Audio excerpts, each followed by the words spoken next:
let's get down and dirty with it. Hey guys, welcome to Gabriel, what's the show name? Fuck. This always happens every episode. Oh jeez. Oh, Pound It. Oh, Pound It. fuck, Pound It. That's right. Okay, welcome to Pound It. I'm your host, Alex Rosales, your co-host, I guess I should have said. Fuck, whoops. Gabriel, who are you in this thing? Host, co-host, host. Ches. Gabriel. It's all confusing. It really is a three-man job you have. You have host, co-host, and host. And, like, I don't know how you manage this thing, but you do a pretty good job. Pretty tight ship, I'd say. We also have another host. Oh, ooh. Well, I is it host or guest? I don't know. We got a guest host, yeah. It's like principal for a day. I have Critical here with us. Oh my god. Yes. AKA Penguins Zero. Oh, this is so embarrassing, Tetra. Hello. Glad to be on the podcast. Hope to answer some questions and take something away from this. This is our biggest celebrity guest, Gabriel. I wasn't prepared for this. Yeah. He has his own podcast. It's called The Official Podcast. Way better than ours. I don't know what you're talking about, Gabriel. This is the gosh darn best podcast I've ever heard. And I don't even listen to it. That's how I know it's so good. I don't listen to the official podcast either, but I know it's good because it has a lot of viewers. Ooh. Hey, Critical don't you himself. dare knock our 10 viewers. All right, Gabriel? I swear to God. I love all of them. You got 3 million subscribers on YouTube. Yes, that is correct. I'll tell you how you guys got to do it. All right, It's yeah. one simple trick. Just one? One simple trick. It's just one simple trick. Just be yourself. What the fuck? Don't like shame me because I'm over here jerking off to your farts. That's fucking dumb. Jesus Christ. You really think being ourselves is going to make us But the number one YouTuber on the planet? Have you seen Jake Paul? Can't be yourself, then that means... Okay.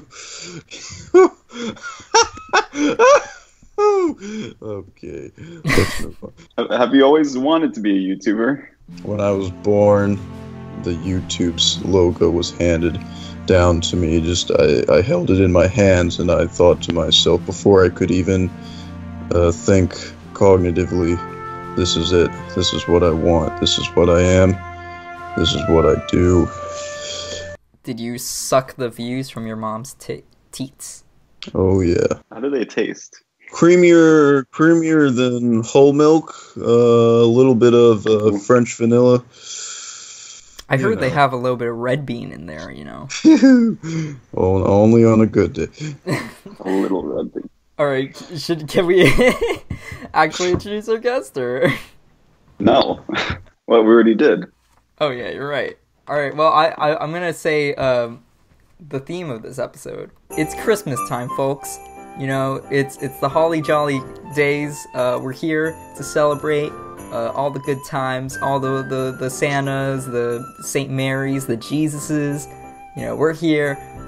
It's the Christmas episode. Welcome to the Christmas episode, everybody. What? We're not gonna wait? What do you mean, wait? For the actual Christmas? This thing's gonna be out after Christmas. It's exactly today. That's right. Yeah. It's Christmas morning right now. Holly jolly coming to you live. Man, I got no gifts. Santa's a goddamn redneck bastard. He didn't give me anything.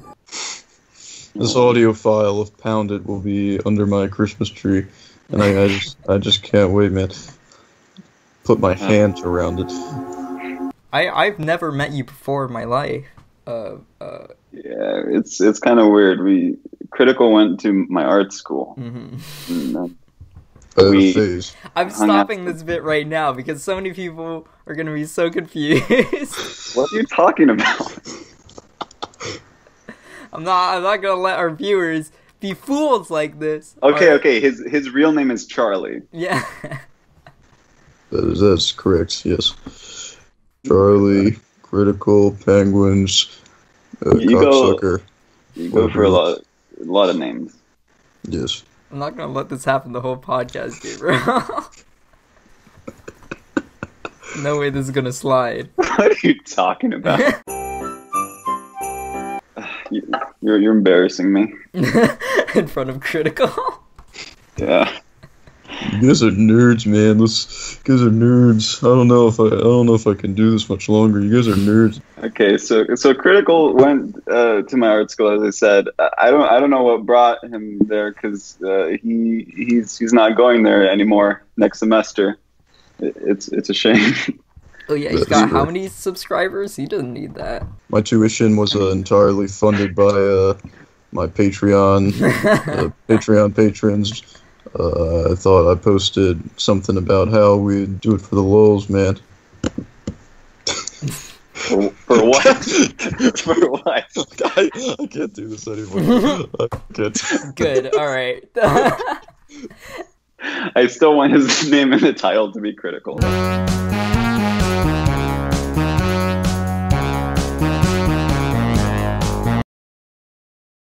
Alright, why, Chris, why don't you introduce yourself as a real boy? Alright. Yes, I'm Chrisggg, aka Otia Mizuguchi, aka Mers, Oh my aka God. Tom Cruise. Like Ches said, I'm a art school dropout, and I think it can only get better from here. Yeah, that's true. You're not spending so much now. You know, I was actually thinking about this. Other than the fact that I am an art school dropout, it doesn't mean that this was me, like, conceding defeat. I realized that at Micah specifically, there are a large number of adjunct professors who, you know, just float around the whole, you know, Micah professors that are teaching at UMBC or Towson. And so, like, I realized, even though, like, if I were to go to UMBC or Towson instead, if I suddenly wanted to go back to college again, I could still get these same professors and save, you know, about $15,000, because, you know, Micah's likes to charge you over $5,000 just to stay in a dorm for a couple months. Don't even talk about NYU's dorm situation. You know, that's fucking $10,000. Then that shit. Just to live there. Exactly. So, Chris, what are your interests per se? You know. Okay, my interests. Oh boy. Um, You have eccentric interests, I think, and that's why I like you a lot. well. Okay. Does he like taxidermy or something? Taxidermy. Hell yeah. That's That's the most eccentric hobby you can have. I like. What about pimple popping? Pimple popping. That's a good hobby. What's it about pimple popping that's got you popping for pimples? So that sweet juice, the whiteheads exploding in that disgusting grease. Ooh, There's makes an appeal you to want to vomit. I'm sure all the female listeners, their panties are soaked right now. it. We don't have female listeners after certain episodes. My parents saw on Shark Tank that there's this. They were selling to the bigwigs this device where you can pop pimples on this like rubber like thing, and it simulates like liquid coming out of it when you pinch it. Oh yeah. Yeah. Ooh. Oh. Describe that more to me, Gabriel, please. This is a logical conclusion of figure your out. 3D art, Jez. You need to make 3D pimple popping. Oh boy. Imagine a museum of just pimple popping. You can Something actively like- control the popping. Really stinky or sticky music playing in the background. Sticky music? Is the boom like just fucking oozing liquid? You also can serve Mountain Dew on the sides. Anyways, let's get back on subject. You like anime? You like J-pop, J music, Japanese things? We went out and ate a lot of Japanese food. I mean, I always feel the obligation to correct this because, you know, I don't really care if people call me a weeaboo, but it's what I like about Japan is much more than just, you know, anime. You There's a like lot of- hentai. That's like the Yeah, main oh, drive. yeah, uh-huh. And some So- shunga. a lot to talk about hentai, especially the subgenres. One of the biggest genres of hentai is ugly bastard, where, like, you know, instead of like an American porn or whatever, you get this real muscly hunk or whatever, and ugly bastard, you get this fat old salary man who's hairy and like real predatory towards his sex partners. And wait, this is a subgenre of hentai? this is a very big subgenre of hentai, and it's also. Is that because you want to live, like, you know, it's the whole thing where, like, oh, I don't see people who represent me in Hollywood. I don't see people who represent me in porn. I'm an ugly, gritty, fat, hairy bastard, and I need to be represented. There's plenty of porn with that. And you know how, like, in recent years, like, the whole term cuck has been, like, popularized? Yes. And Yeah. it's like, it sort of mirrors itself into porn as well. Like, you can mix and match with...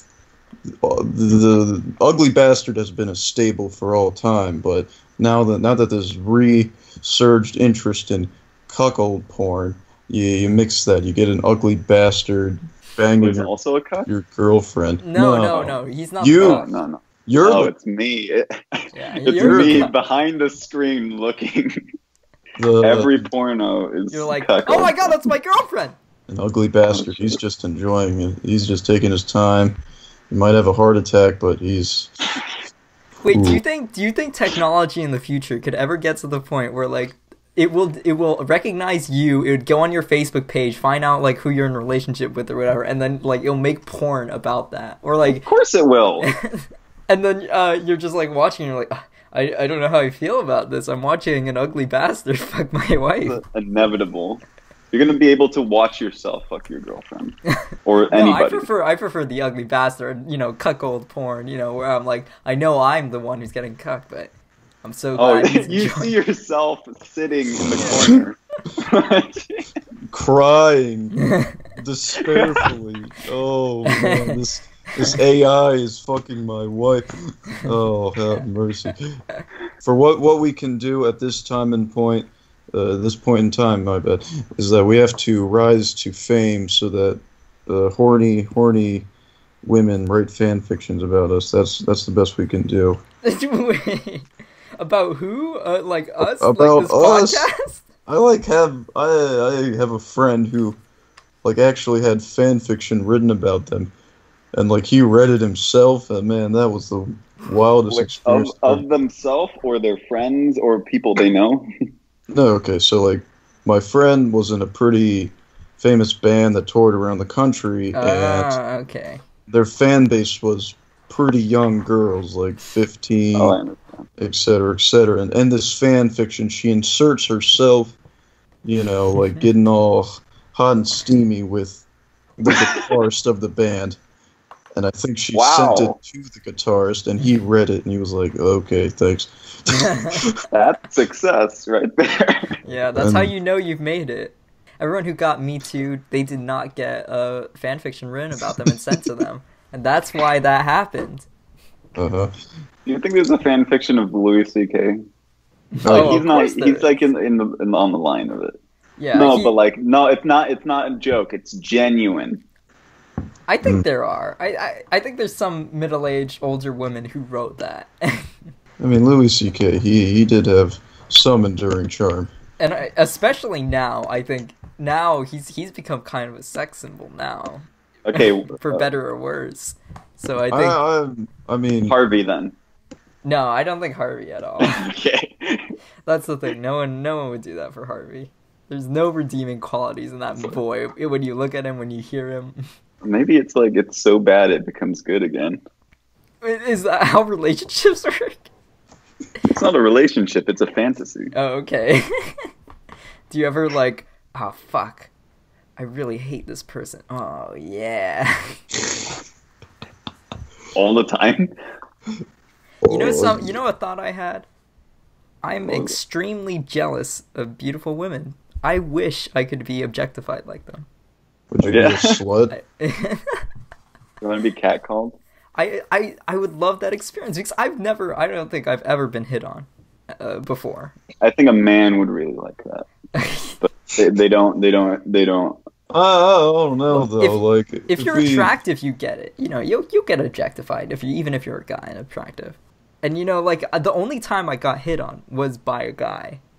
I've told you this story. Yeah, that's the thing though. Guys will make you feel very good. Like basically, I was at a Washington Square Park and I was sitting down at a bench, and I look over to my right and there's this guy. You know, he's wearing like a tight little T-shirt, and he's smoking cigarettes. The cigarettes gave it away. You know, I'm just enjoying my snack. I'm like eating chips while sitting at the park, thinking about what I'm gonna do next.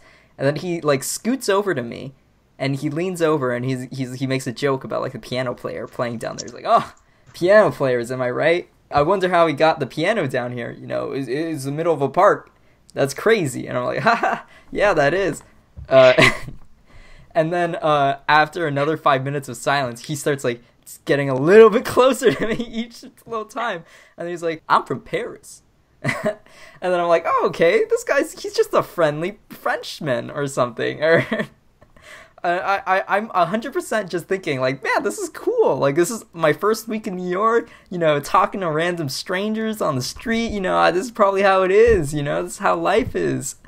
As it goes on, though, like, I start noticing that, like, he's finding, like, excuses to, like, touch me or something. And I'm like, man, he's just a really friendly guy, maybe metrosexual or something, you know, French is advanced. Yeah.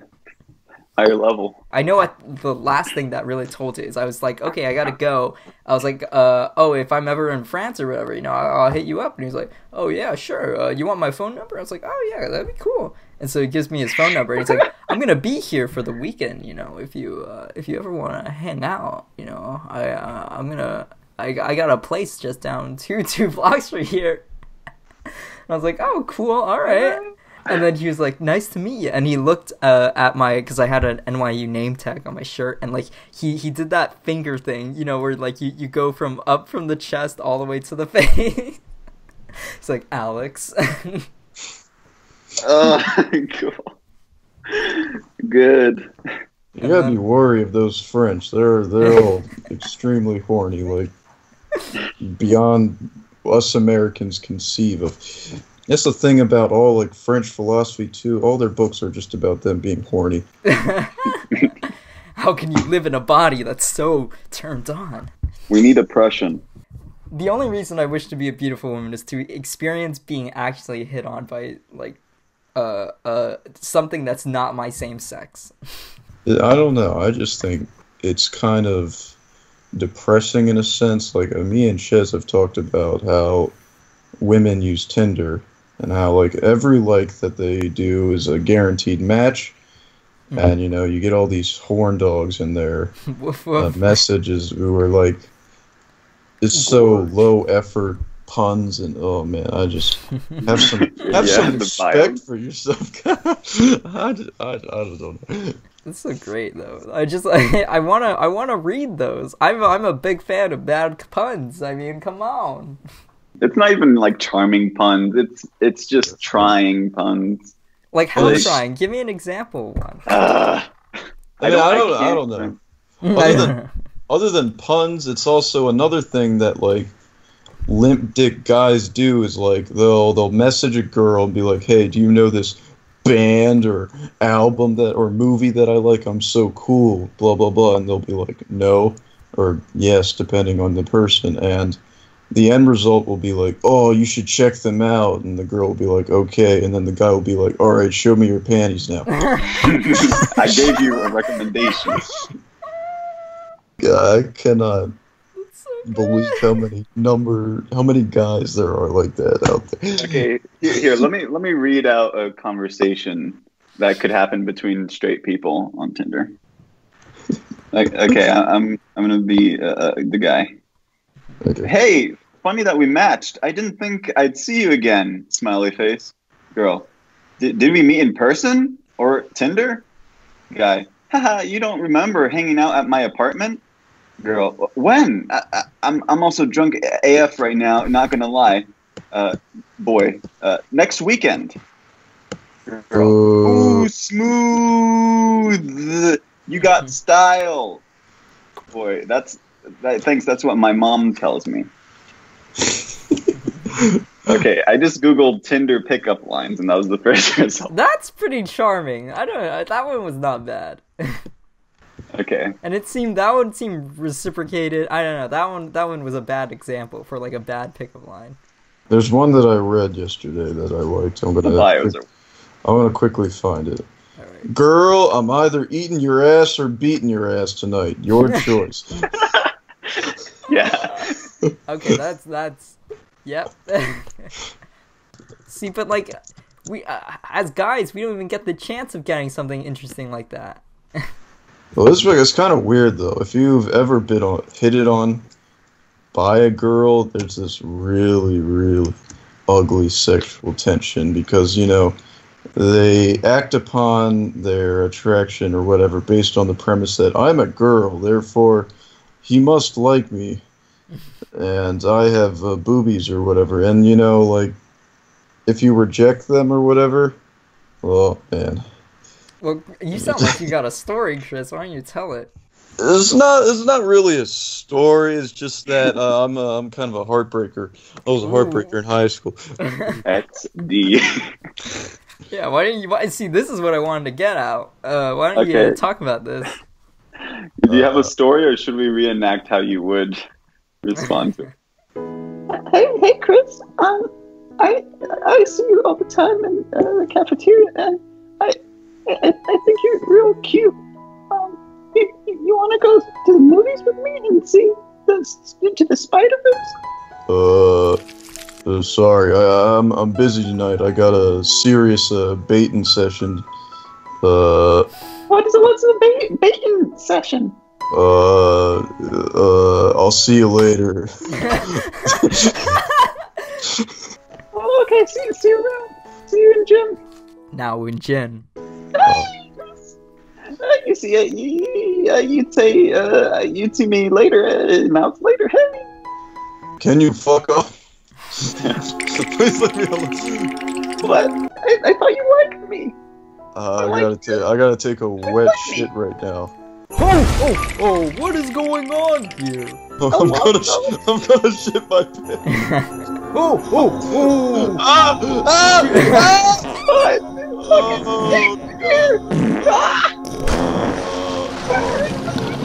I can't breathe. Shit everywhere. I don't even know what's happening. We're done with that. End scene. Genius. This reminds me of my game show. So for this week, you guys are going to be playing Santa, Home Invader, or Gift Giver. So right now you're going to be playing the defense and the prosecution in a court case that's being held on whether or not Santa should be charged with breaking and entering at Little Jimmy's house. Oh, shit. I'm gonna text you guys facts of the case. Gabriel, you'll be the prosecution. Chris, you'll be the defense. You guys do some pre-case, game up. You're going down. You think you're slick, huh? You think you went to Harvard Law? Well, You think you went to Harvard Law? I wiped my ass this morning, and that's what your hair looks like, and you use fiber, that shit. I shit that out. Harvard, more like Brevard, the music camp in North Carolina. He's slandering me. Somebody arrest this man. Arrest this man right now. He might touch me inappropriately. Oh shit, wait. Fucking new Skype is awful. Boom, boom. Okay, I welcome you all to this courtroom for this case, Santa versus Little Jimmy. Thank you all. Now, will the prosecution please rise? Well, actually, nope, sorry. I meant defense. Sorry. It's the other way around. I had to look up. Okay. Click. All right, now, will you please state whether you are innocent or not guilty or not guilty or innocent to the court? Santa is innocent. Guilty. All right. Now, defense. What have you got to say about your innocence? Santa is innocent on the basis that there was no damage necessarily done to the household. The facts are blurred because we use the word break. No. Santa simply entered and left presents under the Christmas tree and quietly left, making sure no one heard a peep. Therefore... Objection. Peep is not a word. Sustained. Fuck. Therefore, the door was not damaged. Therefore, it was not breaking in. Alright, Gabriel, what do you have to say about that? There were, in fact, damages to the house, because the house was not indeed a Christian household. It was a Jewish household. Santa walked in through the chimney, and the gust of wind from his flubbering fat brought in a gust that blew out the candles on the little Hanukkah, the candles, therefore ruining their Jewish tradition. I'd like to have you clarify something. You said you walked in through the chimney. There is no chimney. Well, how did he get in then? He entered through the door. Santa doesn't do that. He's too fat to go through the door, and the door is locked. There was no chimney prosecution. There was only a door. Well, what is a chimney? It's just a big opening for a fire, and the fire that burns within the family, it's just parallel. See, Santa, as you know, wields magic because he already has 3 cases pending on assaulting 12 years old boys. Santa, you took those kids! Santa, not another word from you, or I swear to God, this court will have you removed. Here we have that Santa's gift. It was a Bible. It was the dirty book. So, what you're saying, prosecution, is that Santa was indeed trying to spread his religious beliefs where they were not welcomed. Yes. Objection. If you knew anything about the Bible, it's Jewish people adhere to the Old Testament based on they call it the Hebrew Bible. Therefore, the Jews in this household could just have ignored the New Testament. No big deal. Why not give me the original, the Tanakh, or the Miklah? Because little Jimmy was not aware of the Tanakh, or the Torah, or the Babalabalaba, the Kabbalah. I like that it's layered. Halakha. It's like anti-Semitic. Little Jimmy, is little Jimmy present? Yes! Alright, we call little Jimmy to the stand. Jimmy, would you not have preferred the Siddur? I don't know what that is. I'm only 4. The books of Samuel. Book of Esther? I don't know what that is. Why are you yelling at me? The first epistle to the Corinthians. I don't actually believe in the Jewish God. I believe in Jesus. What are you talking about? Oh! You're spending so much money on me. We agreed that you were... I could not go against my Lord on the stand. Book of Daniel? Who is that? He's not Jesus, therefore I do not know him. Okay, Avot? I like Jesus' abs. I aim to be like them someday. Little Timmy. Yes? When you walked downstairs that bright and early Christmas morning, did you observe any peculiarity, anything weird, little Jimmy, you know? Yes, I did. I saw Santa with a knife over my mother. Are you sure that wasn't your drunkard father? No, it was Santa. And he said, ho, ho, ho, you better not rat me out, you son of a bitch. I rest my case. No further questions. Alright, so it seems like you both made a strong case here. Honestly, I'm pretty divided on who I believe more. I'm gonna have to go with Santa's innocent only because I am a Christian judge. Thank you. What? Alright, there you go. That was the game show. Oh, man. Gotta light a menorah now. Alright, so Gabriel, you want to do your game show back to back? Yeah.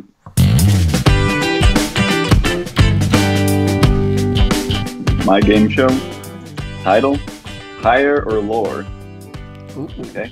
Okay. Okay, so the rules are simple. You guys are gonna be on a team. Okay. You cannot get. Okay, we're gonna see how far you can get in this game. Okay. If you miss the first one, we're stopping it there, and you lose. Okay. Oh my God, Jesus. Holy fuck! Like please. So don't. We'll be good. Okay. All right. Okay. So the main object of this game is what gets Googled more. Okay. I'm gonna give you two options, and you have to give me how many people Google it more. You're trying to find the bigger amount. Okay. Don't What's worry, more I got popular? this, Chris. I watch a lot of Funhouse, Google Trends. You know, I know my stuff here. Just watch and learn. Just start the game, Gabriel. I'm ready. All right, round one. Cristiano Ronaldo, famous soccer ball player, you know, has 6,120,120. Yeah. Average monthly searches versus sexism. Does sexism have more or less searches than this soccer player? Oh shit! Oh my God! Do we get to discuss this? I was hoping it'd be easy like Fortnite. 6 million. Okay. I think sexism is less because it is really just a first world American phenomenon. But Cristi Ronaldo has probably been looked up by many horny. Good question: is she what is she? Spanish, Brazilian? No, it's a guy. It's a soccer player. Oh shit! Oh fuck! Change our answer. Cristiano.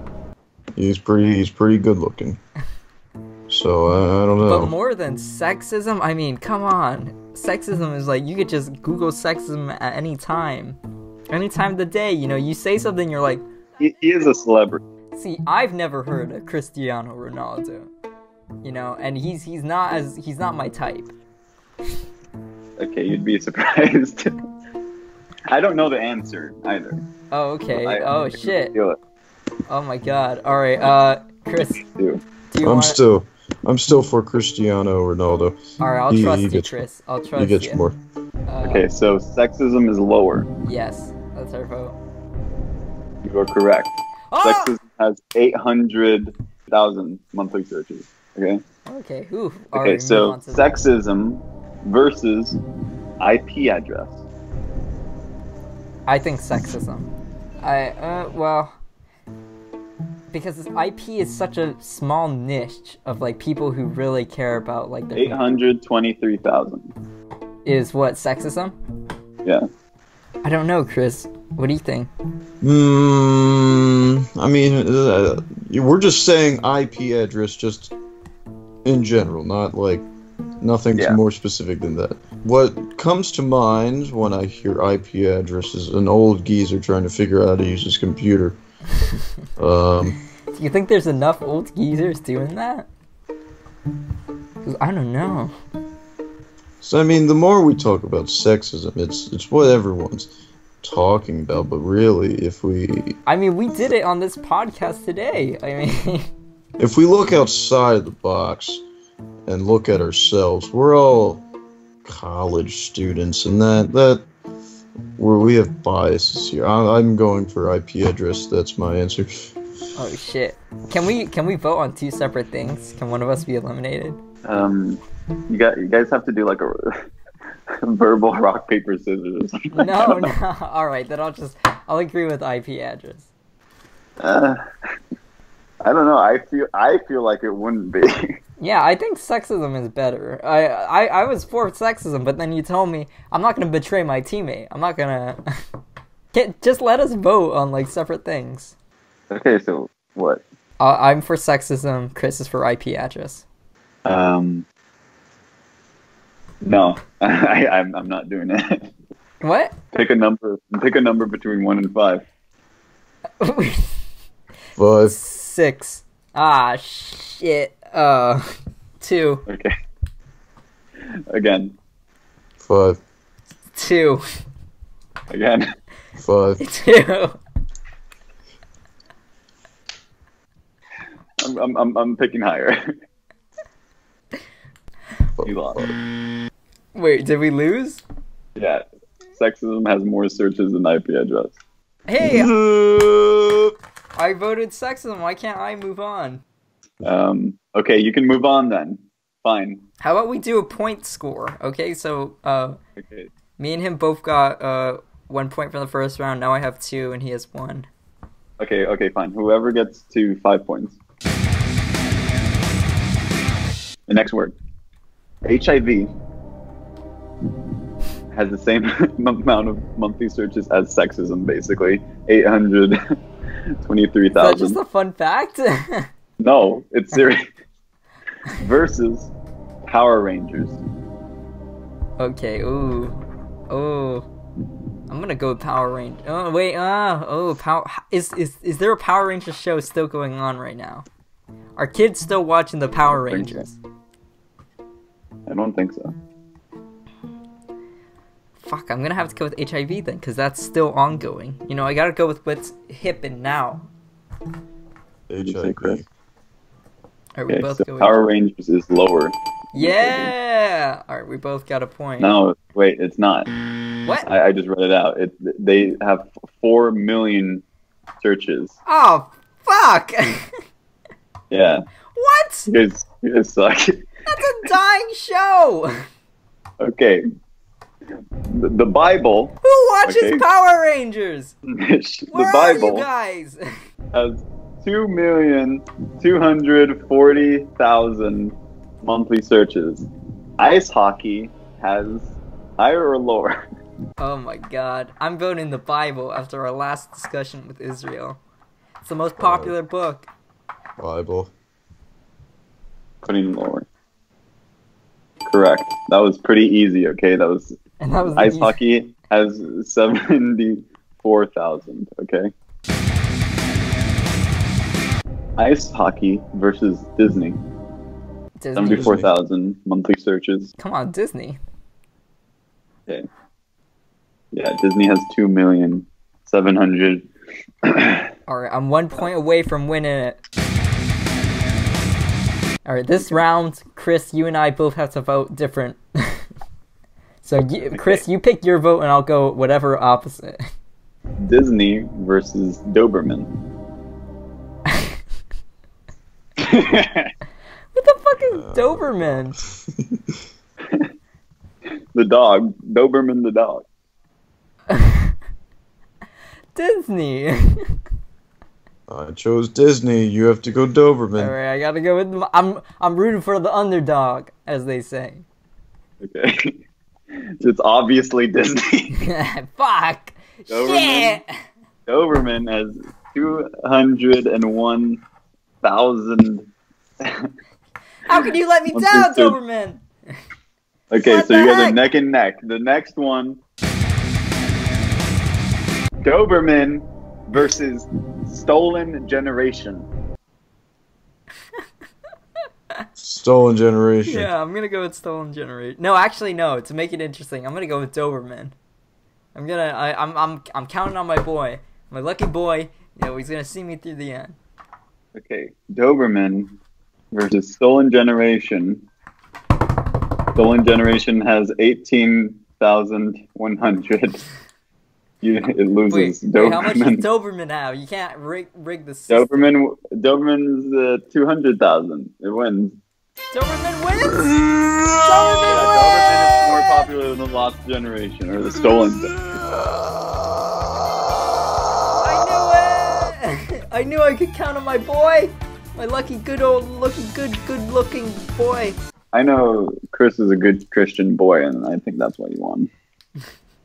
Chris actually inspired me to go to mass. Oh yeah. That's true.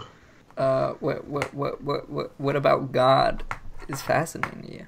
It's about sublimating yourself. All right, I that's don't know all what the time we sublimating have is. for talking about God. Now let's talk about women. No. God is a woman. Yeah, do you He believe said that? it. Do you He believe? said it. Do you believe that, Chris? Do you believe God's a woman? No, God is a God. Alright. And why are you a sexist bastard? He looks like Arnold Schwarzenegger if Arnold was a ancient Greek philosopher. That's what God looks like. Oh my god, that's glorious. I think that's what he has to look like. Yeah, I'd be intimidated by that. Even just being in front of Arnold Schwarzenegger himself, like, oof, that's too much man for me. I mentioned that Chris dropped out, but I didn't say why. Yeah. He's a very holy man. He's getting married. Woo-wee! All right, let's play the wedding music. Chris, why don't you say a sentence from your vows? What? Don't I usually just say I do in these cases? No, you gotta have vows. You gotta what? Okay, pretend like Gabriel's your beloved. All right. What do you say to Gabriel? Gabriel, first you say your vows to Chris, so he gets warmed up. I promise to not fuck anybody else.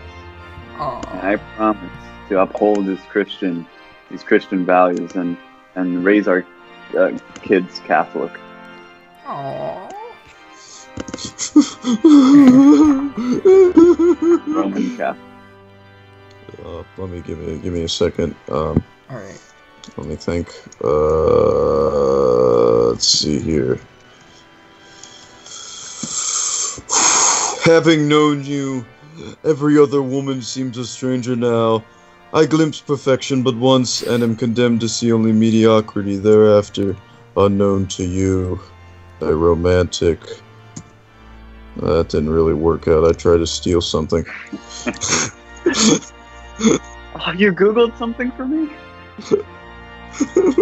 I do. Alright. Oh yeah, baby. I used all my finger muscles to get that one. Oh yeah. Can't get enough of your love. Alright, Yeah. Chris, I want you to talk about what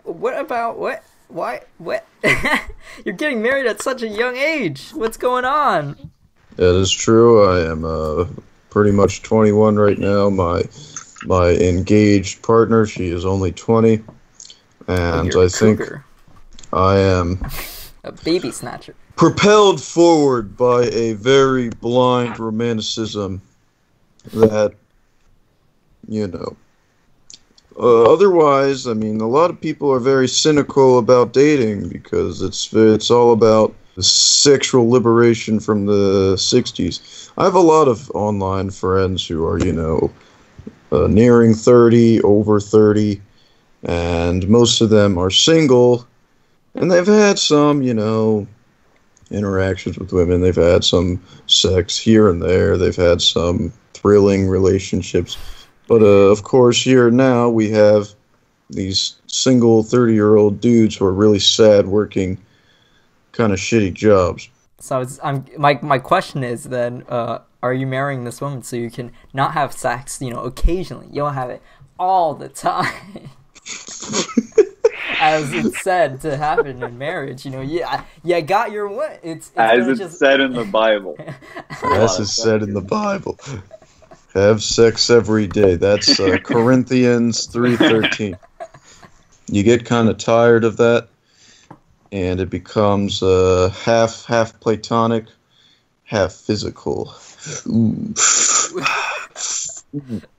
Also, you don't have to deal with the awkward tango with new partners where you're like, I'm a cool guy. I have 10-inch dong. Please have sex with me. Please. Can a relationship happen without sex?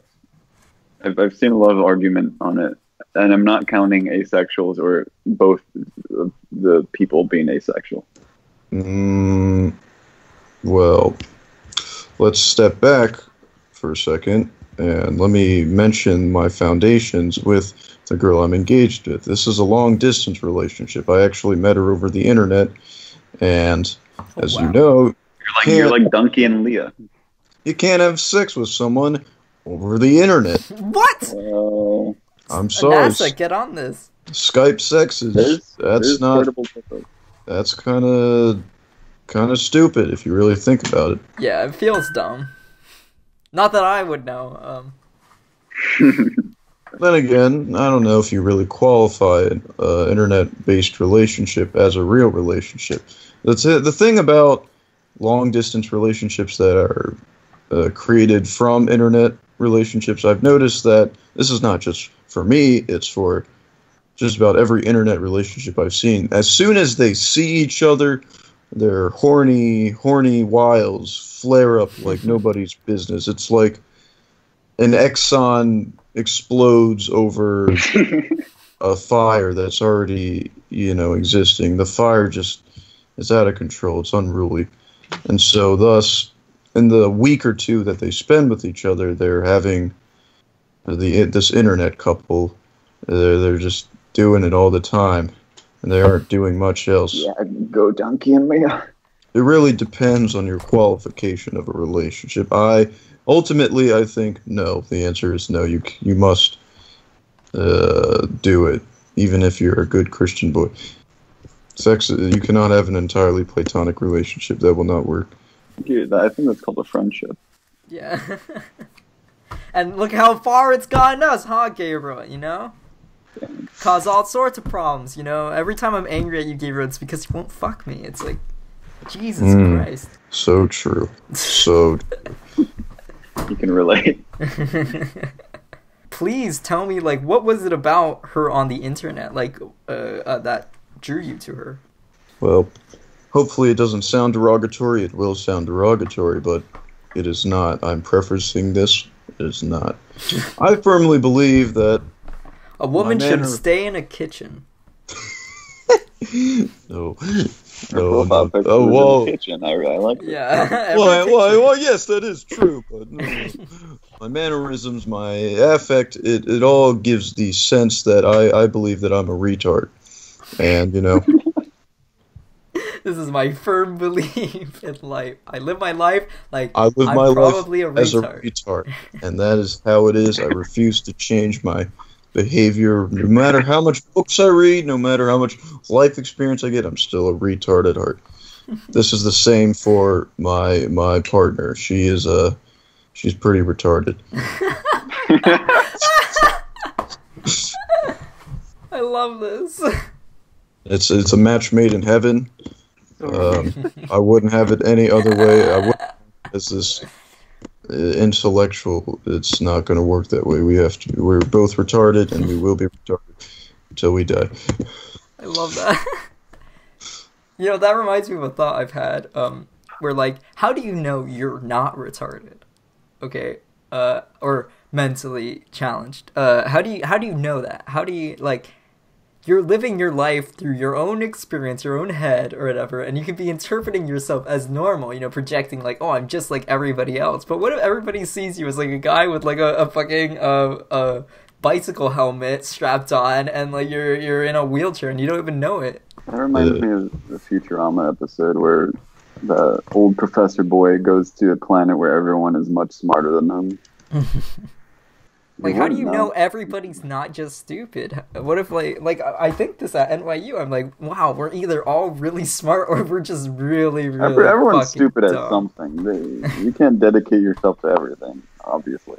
Yeah, I'm stupid at Dance Dance Revolution. I'll never be good. Or, competitive jogging. Or snail racing. I'll never be an Arnold Schwarzenegger.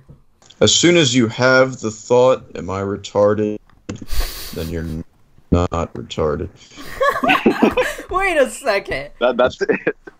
Wait a second. You found an Inception loop here where I'm not retarded. If you tell this to a retarded kid, and they're like, oh, I found the secret. The way you cure yourself. But wait, so once you start questioning you're not retarded. But that contradicts what you just said, Chris, which is that you are retarded, which means you're not retarded, which means you are retarded. Tread carefully. It's a very sticky path. Like pimples. Ooh. Bring it back. Pimples. Yeah, nice job, Gabriel. Let's not ever bring that back.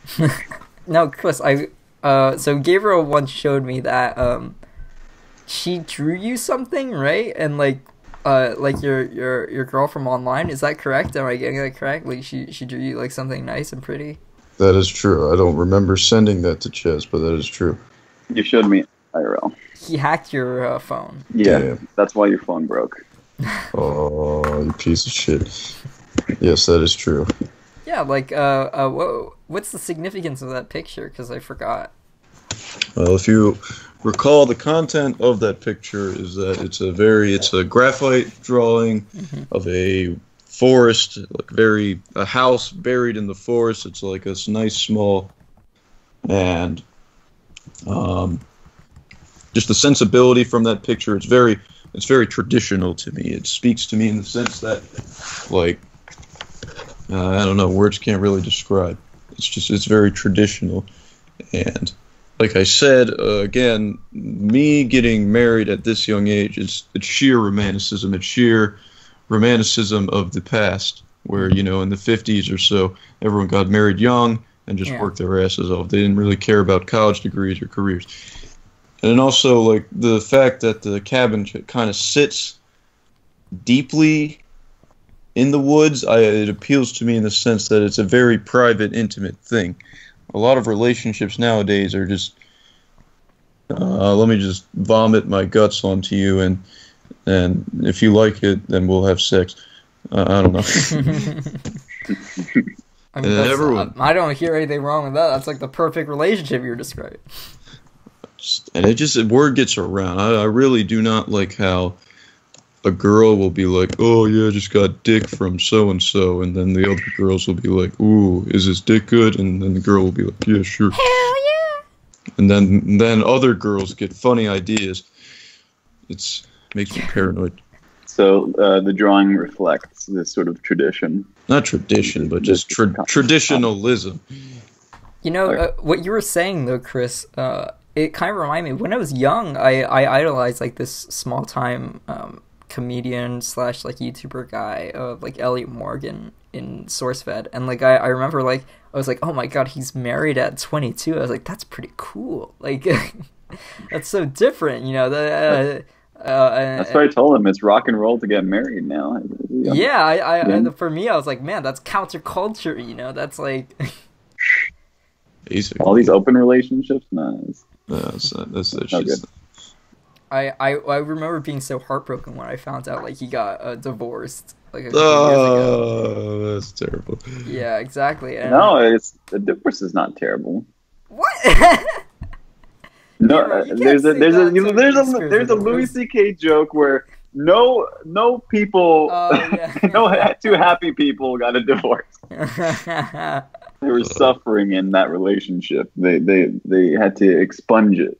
When I heard he got a divorce, I remember being so heartbroken because this romantic idea that I love so much, and it's like I believed in it when I saw it from him. I was like, wow, this guy, he's everything I want to be. Like, oh my god, look at him. And I'm like, oh well, turns out he's kind of still a regular guy. He kind of got divorced, and he's a normal human being like everybody else. And man, it's just, you know, as a child, that's my only time I ever idolized someone and like actually like felt that, you know. Yeah, agreed. Do you idolize anyone, Chris, right now? I wouldn't say that I idolize him, but he is definitely a model for me. His name's Yukio Mishima. Oh. Japanese author who did a coup d'etat, failed, and killed himself. That's the attention grabber, but if you look beyond why he did this and his whole like career as a writer, it is all very, very compelling. I'll keep it in mind. Oh my god. You know me, suicide and me go together like bread on toast. Bread on toast. Butter on toast. No, I meant what I said. Alright, you guys want to do the pop culture segment? Alright, pop culture segment of the week! So for this time, we're going to talk a little bit about this article from The Verge. All I want for Christmas is this twerking Alexa-enabled bear. Have you heard of this? Alright, no, I have not. I'm ready for pairing with your Amazon Echo device. I'm paired to your Alexa device and ready to play.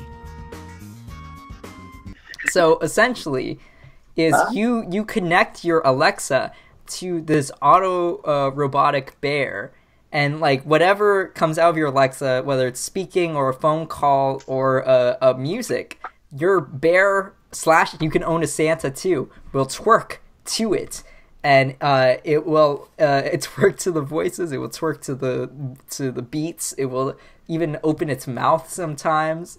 Would you consider this harmless since it's, a stuffed bear doing the twerking?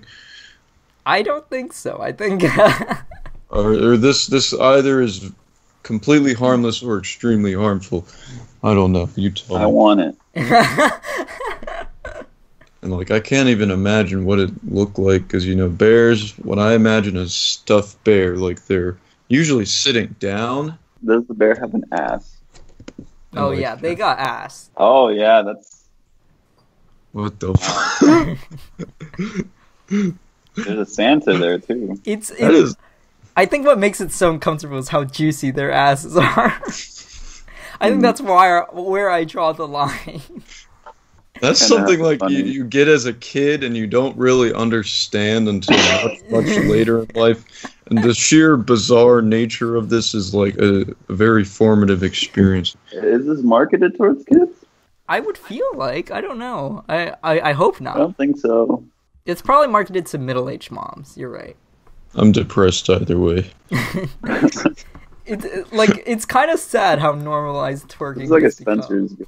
Like the fact that we have such a thing as a twerking Santa and a twerking bear is kind of a little sad, and I can't even name it why. This is a company trying to appeal to twerking. Exactly. It's so bizarre. It shouldn't work. It shouldn't exist. What, should we just burn down the factory? Yeah, speaking of burning down factories and stuff, we should compose a list of places that we would like to burn down. Okay, Washington Square Garden. All right. I'll go next. The American Psychology Association. No reason. Oh, okay. No, just say. I kind of want to know why it's the American Psychology Association. I mean, it speaks for itself, Gabriel. Your turn, Chase. Washington Monument. George Clooney's house. Church of Scientology. Hollywood. That's kind of a hard. You can't cover all that in one All night. of California. It's already doing itself. It's already done itself. All right, the polar ice caps. A quarter of Shanghai. But no people. Courthouses. The people of Shanghai. I'm sorry, Chris. You did half the job. I gotta finish it for you. You gotta finish it. Let's talk about. Since this is a Christmas episode, and we're getting near the end of the episode. Let's go into our theme. All right. Do you guys have any Santa stories? Santa stories. I don't think I've ever received coal. Oh, I have. Which would. That's sad. No, I wished for it. I wanted to see if Santa would actually give me coal. And so my Christmas present one year was, Santa, please give me coal from the North Pole. Authentic. I want that good stuff, Santa. I want you to give me all that coal. Because I've never been naughty and I want to know what it's like. And he did it. He gave me coal. I found out 6 months later, I was prepping our barbecue, and I look and I'm like, wait a second, there's something similar with these coals. Because I kept the coal. Why do they have all my presents here? I kept the coal because I thought it was Santa's coal. I thought it was from the North Pole, and so I was so excited. I had it on my shelf, and then when I was emptying the barbecue, I was like, wait this is the same thing I have in my room. That's a tragedy right there. Well, yeah, I kind of have one, kind of. Mm-hmm. Now, let me frame this. I was very, very young and really didn't understand much, probably 6 or 7 years old. And I remember sitting in my car one day. It was maybe a week after Christmas. and I don't remember the context of the conversation, but I was with my mom. My mom was saying, you know, Chris, Santa Claus is actually a middle-aged man, only wearing boxers. And as a young boy, I did not understand the implications of that. So for some reason, the longest time I imagined Santa as a middle-aged man wearing a cardboard box around his junk. And I was just like, that seems awfully impractical. Isn't it pretty cold? I don't know. One of his gift wrap boxes. It's an Amazon box. You sponsored up there. I thought about my household, and I don't remember if we celebrated the Santa figure or not.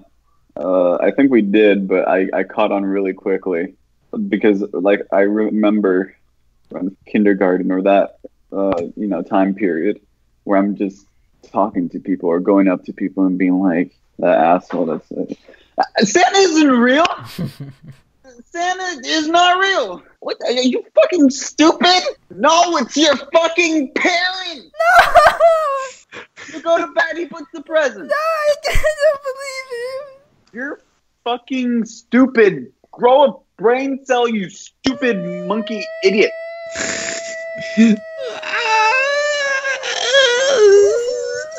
So yeah, I was that kid. Gabriel, how could you? You son of a bitch. I was cynical from the start. I remember that fucking kid. I didn't believe a word he said. I was like, that guy is he wants to be Santa. He's the Antichrist. He's the Antichrist. Now that we shared our Santa stories, I'm gonna move a little fast because we're running out of time, and I have 2 more ideas for what I want us to say in this episode. Since this is like the end of the year show, you know, this is us after our first semester of college. I thought we might reflect on what was the what did you learn? What did you grow from? Do you feel different? Well, you're married now, or engaged. Well, I mean, regarding college, I do feel, I guess, a little different. Let me think about it. You go first, Jess. The end of a sitcom? Yeah, this is our wrap-up episode. This is the season finale, basically, of Pound It, Season 1. Is it because it's next year? Yeah, exactly. Every year is a season. This is the end of our first season. I learned how to be more authentic. I learned a little more about myself. I learned other more genuine things, but that doesn't talk very well, so... I learned acceptance of myself, which I value very much now. What were you denying? What was I denying? I was denying all of this, Gabriel, all this juicy boy. No, I wouldn't. Boy. You know, when you show up at college, there's this feeling of, oh fuck, I really want to be like everybody else. Everybody else is doing fun stuff in their own colleges, and I'm fucking an NYU lonely boy who's not even in a dorm. So I don't even have the regular experience. It was the lesson of the day was learning to accept my experience as my experience. You know, there's no reason to change that. There's no, I shouldn't be forcing something that's not organic or not going to happen. So, like, just accept your experience as your own and live with it and be appreciative of it. Also, improve yourself. I mean, yeah, improve yourself. While being authentic. Understand who you are, because there are ways you can't improve. I kind of believe this. I think because I've thought a lot about the concept of change. I don't mean to derail this, but I thought a lot about the concept of change and like how everybody's like whenever I told people, oh, I'm not feeling great at NYU, they're like, oh, just do this, or do this, or do this, or do this, and like I was like, oh fuck, I'm not doing that. And it was even more of like a shitty feeling of emotion, and there's this need of like realizing that I will evolve and I will change, but I have my limits. I have who I am as a person. Like I'm not going to be the guy who, or I'm not going to be partying. I'm not going to be going to the gym every week, like multiple times. Like it really isn't who I am as a person. Who I am is I love editing. I love working on my personal stuff. why not take my college as like a time to just expand my horizons as a creator instead of like thinking of all this social stuff that I should be doing.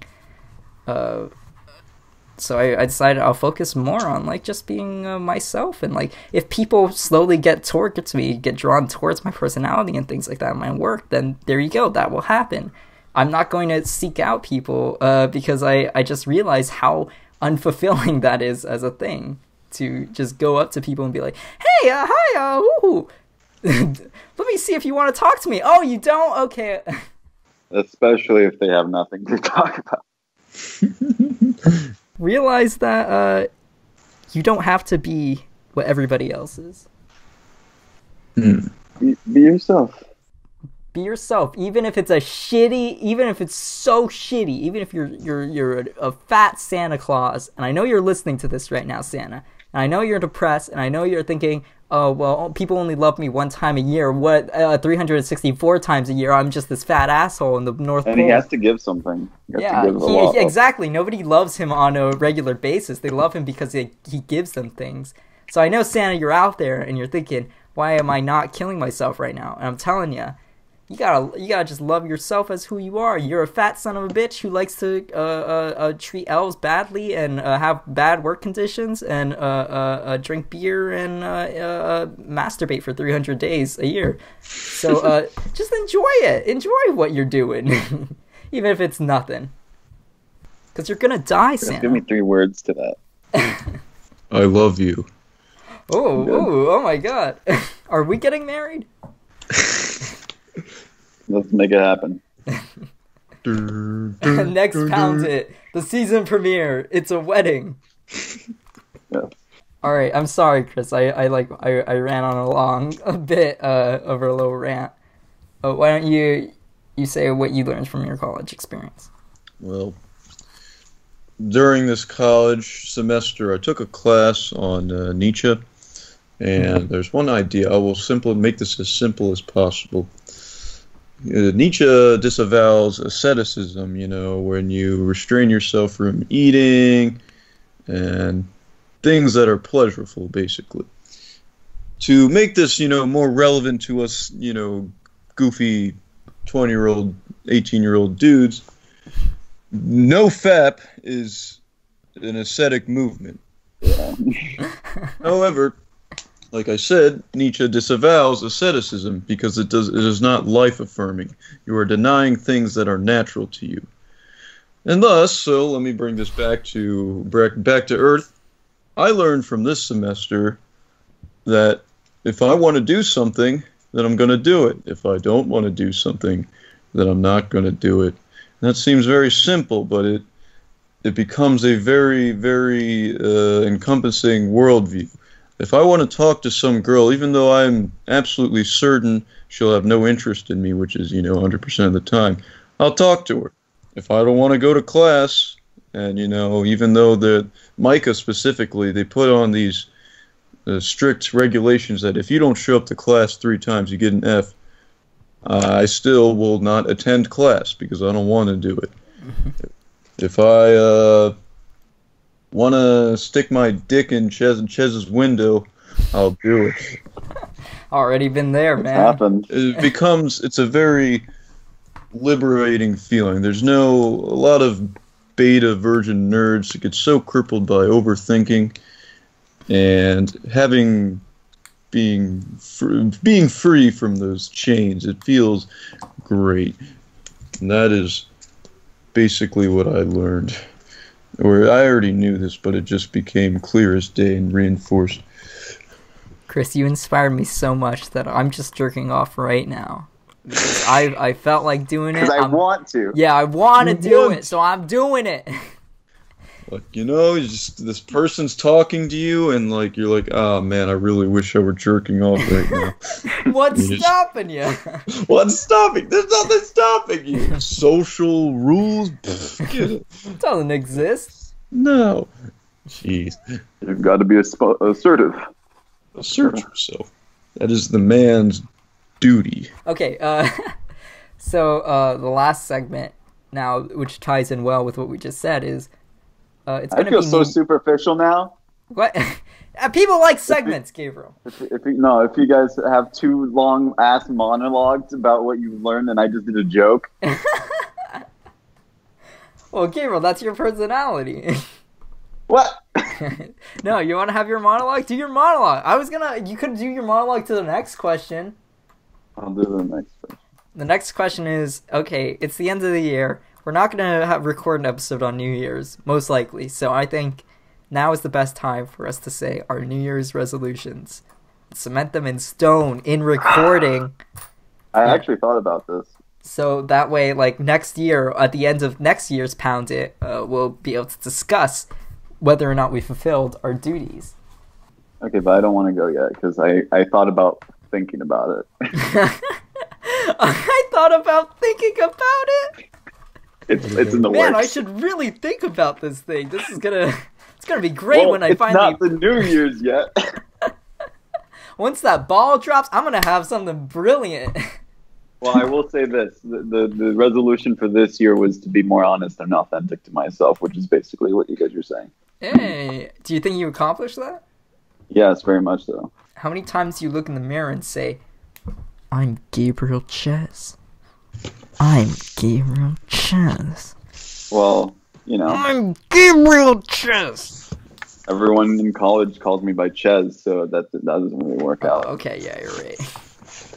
Well, you told us to. Yeah, it was a social experiment. And, it worked. It's interesting. This fucker was for my sociology class. I have 2 resolutions. And I'll like to point out that, resolutions can't really be abstract. Otherwise, they'll never work. You'll just say them, entertain the people that you're talking to, and then you'll never do. So, my resolutions are either gain 20 pounds. I'm 150 pounds, 6 feet tall. I'm average weight, but it's not enough. Oh. So, and basically, if I were to gain 20 pounds, you have to consider eating at least over 3,000 calories a day, which is a very difficult feat. Not to mention that you have to. It could go either way if you want to eat healthy or eat dirty. Most people eat dirty; they gain a lot of fat instead of lean muscle. Yeah, so your goal would be to be lean though with that weight. That's a challenge, isn't it? It's really a throw up in the air because I've been last year I've tried really hard to gain weight. I used to be 135 pounds, but I gained. So I don't know. I'm whatever, eating like shit. I think at our height, and at least at my age, I would prefer it to be at 170. Or hovering at 160 or 165. Right now, I'm at 153. Guys, I'm such a fucking twink. I'm 130, guys. Yeah, you are a twink. I would prefer to be 180, maybe even more. That's too much for me. Maybe even more. I mean, see, the thing I like to follow is this bodybuilder I follow is that if you work out while being skinny, it's like polishing a turd. There's really no point to it. You don't know, but you made me feel better. Don't polish that turd, Alex. Don't polish that turd. This turd will remain a good old turd. Anyways, the second thing I would like to say is I would like to finish The Tale of Genji. This is considered to be the first novel in existence, and it is over fucking 1,000 pages, and all the text is really small. It's been sitting on my bookshelf mocking me ever since I bought it. I don't think I'll gain anything from it. I won't have anyone to talk to about it. No, you could be like a pretentious dick who always references it. I mean, it's like, oh, well, in the first book that was ever written, they said this and this about life, and I don't know what you're doing. Man, touch penis to come. That's the goal, man.